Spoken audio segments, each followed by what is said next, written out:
Hello folks, this is Mick with Blitz TCG. It's been a little while since our last developer update, primarily because I don't like showing things unless they're pretty well polished, especially if there's updates and whatnot to share. That might change eventually, but the reality is that when you show users an unfinished product, even if you tell them it is pre-alpha, they still will walk away expecting that is what the game looks like, and they might share those images on social media, and then the game garners unwarranted and unwanted attention towards the negative end of the spectrum. That being said, I do think we are far enough along with a couple things to hold another developer update video, and we'll talk about next steps and whatnot for other videos you might expect here in the near future.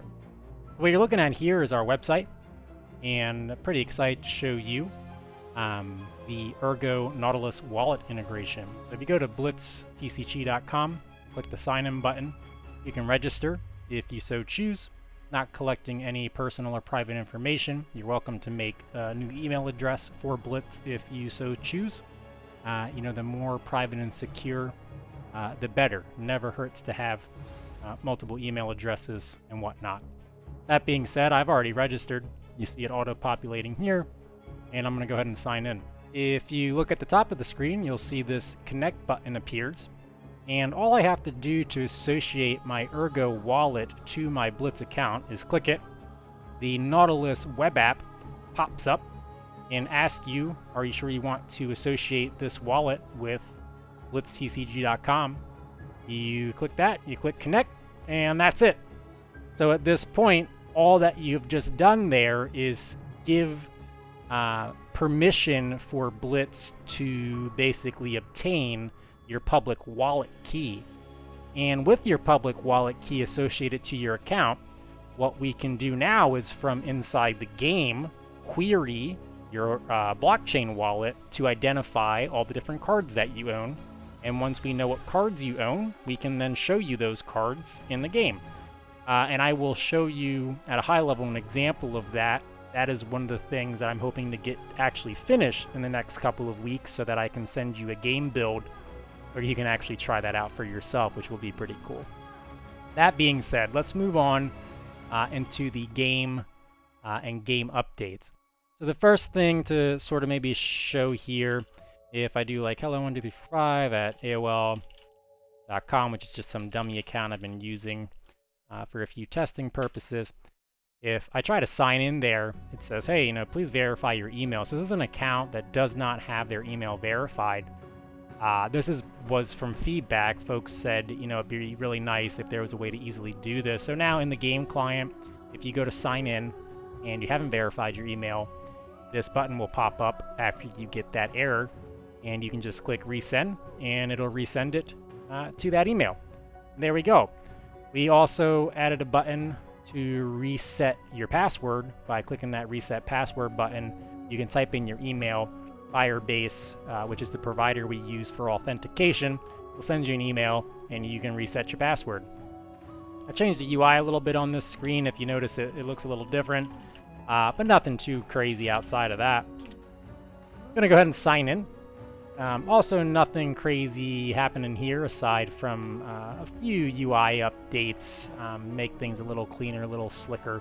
Friends list is still the same, block list is still the same, all that has not changed. Now, what has changed and where I want to spend time speaking with everybody today about is this deck builder screen.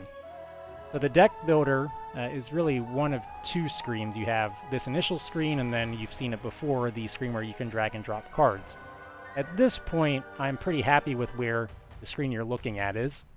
Of course, there's no animations yet or anything like that, but take my word for it, the animations are the easy part. It's this UI that is much more challenging. So, let's just walk through it. At first, if you were used to seeing the previous screen, you'll see a new UI item up here. Also a new little question mark thing.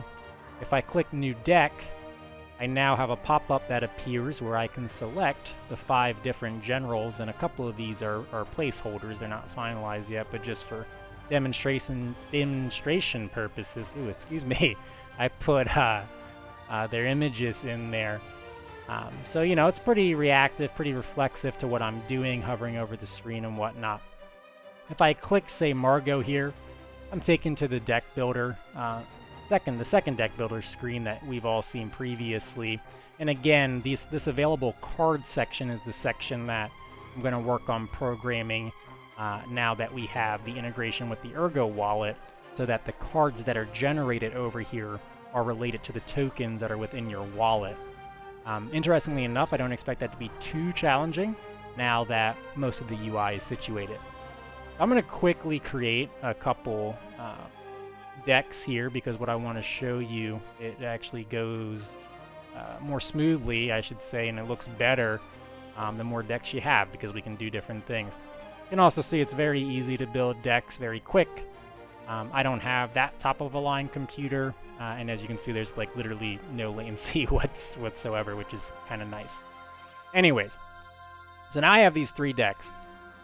If I hover over these decks, you'll notice, again, some reactive general updating, and remember, we pick Margot, we pick Mios, we pick Nasetari in these 3 decks, so I would hope and expect that those are the PFPs that show up over here when you hover over them.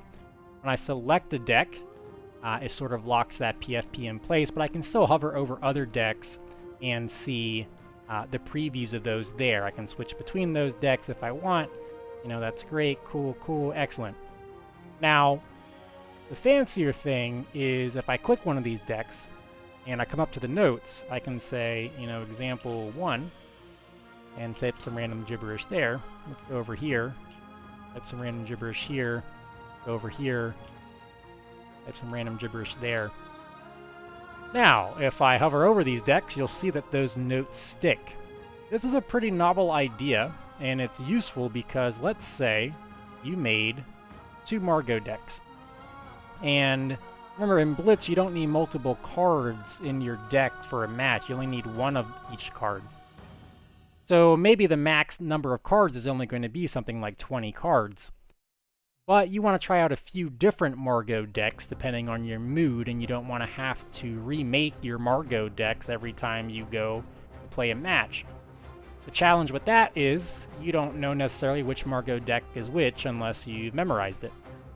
So, you know, for this second Margot deck, I could type Margot 2, and I could say, you know, some random gibberish. And now, before I play a match, all I have to do is hover over that, look up, and I see, all right, great. This is my Margot 2 deck. And that, you know, just works for all these decks. So it's nice. You can leave little reminders about yourself. It seems pretty trivial, but I actually think it's pretty cool, and it's a pretty unique factor for Blitz itself. Just, you know, trying to improve the user experience as best we can. The other challenging part about this type of UI is, you know, as some of you will be aware, it's just the unexpected clicking and how things react to that. But through extensive QA over the past couple of days, I'm pretty sure I've hammered out all the bugs when it comes to people like clicking and dragging or doing weird things that weren't really expected. So if you want this build, it will be posted in the Discord so that you can play around with it and try to break it. The other thing that's challenging about something like this is, let's say I pick this Mios deck here, I come in and edit it, and I delete it.